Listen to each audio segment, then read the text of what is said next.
In my 20-odd years of experience of working with people who can't sleep, I've come up with some small tips, some small things that can make a huge difference to how you sleep.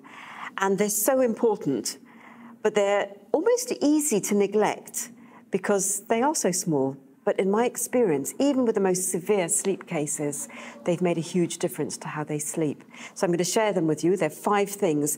And actually, I've described them in my second book, Fast Asleep, Wide Awake, and I call them my 5 non-negotiables. And the reason I call them my 5 non-negotiables is because when people come to see me with their huge sleep problems, I say to them, go away, do these 5 things. And it's non-negotiable. You've really got to do these because they're going to make a huge difference. And then come back and see me again if you need to, and often they don't need to. So here we go. The first thing, eat breakfast every day within half an hour of rising. Every day within half an hour of rising. And that's not when you get to work, having commuted and sat in traffic for 2 hours or whatever. It's within that first half hour, particularly if you wake up and your nervous system is nervous.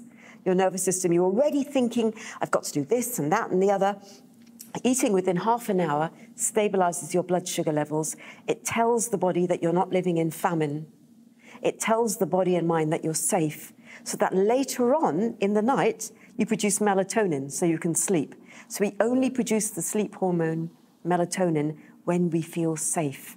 And when we eat within half an hour, it sends a message of safety to the body and the mind. My second thing that makes a big difference, my second tip, is cut back on caffeine. Ideally, no caffeine before you've eaten. So a lot of people who don't eat breakfast, they need their cup of tea or coffee first thing in the morning. So they're artificially putting stimulants into the body, which is going to stop them producing melatonin later on in the day. So they need caffeine, but they can't face food. Eat breakfast, don't have any caffeine until you've eaten. And ideally, do not use caffeine as a substitute for food. So if you're getting hungry mid-morning or mid-afternoon, have a small snack, something really tiny, like 8 almonds and 2 dates. It's very specific, but it's a small snack which will stop you reaching for a cup of coffee. Ideally, no caffeine after 3 o'clock in the afternoon. My third tip, small things that make a big difference. Be well hydrated. The human body is 70 to 80% water. So in order for our sleep biochemistry to function optimally, and for our brain to process the hormones and neurochemicals and neurotransmitters that set us up for good sleep, the brain needs to be well hydrated. That means every cell in the body, 17 trillion cells that make up the body, need to be in an optimal state of hydration to enable amazing sleep. So drink 2 liters of water a day throughout the day. Please don't drink this all before you go to bed at night, otherwise you'll hate me. But a little and often throughout the day, herbal teas, dilute squash, but not the liquids that you take in with tea and coffee or obviously alcohol. All of those are diuretics, they dehydrate you. My fourth tip, small things that make a big difference. Get to bed earlier, 3 or 4 nights a week. Now, I'm trained as a Western scientist. My doctorate is neurophysiology, but I've also studied the Eastern sciences, traditional Chinese medicine, Ayurveda.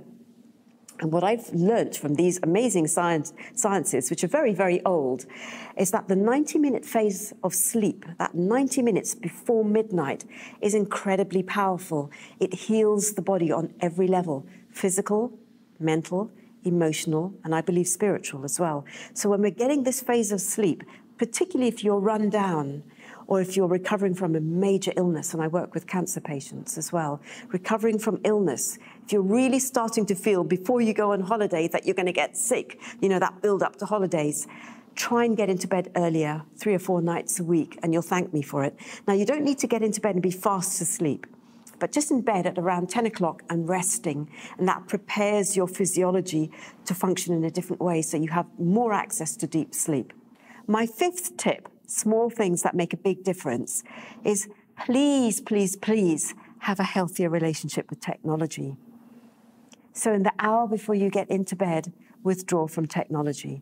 So ideally not watching television in bed, watching it in another room, not falling asleep in front of the TV, and not watching TV while you're on 3 or 4 different devices at the same time. So it actually looks like you're in the stock exchange. So you're watching TV, you're looking at one screen. You're not shopping and emailing and tweeting and posting at the same time. So withdrawing from technology about an hour before you get into bed. Ideally, your bedroom would be a sanctuary. It would be free of technology. Ideally, not checking devices during the night. It's normal to wake up during the night, but what you don't want to be doing is waking up, checking time, calculating the time, looking at emails. And actually, all the choices you make during the day will impact on how you sleep at night. So ideally, during the day, making an effort to get away from technology. Ideally, every hour to hour and a half, have a few minutes where you're not looking at phones and not looking at your laptops. Taking technology-free breaks during the day, which will impact on how much deep sleep you get at night. So my fifth tip, small things that make a big difference, get away from technology, a healthier relationship with technology.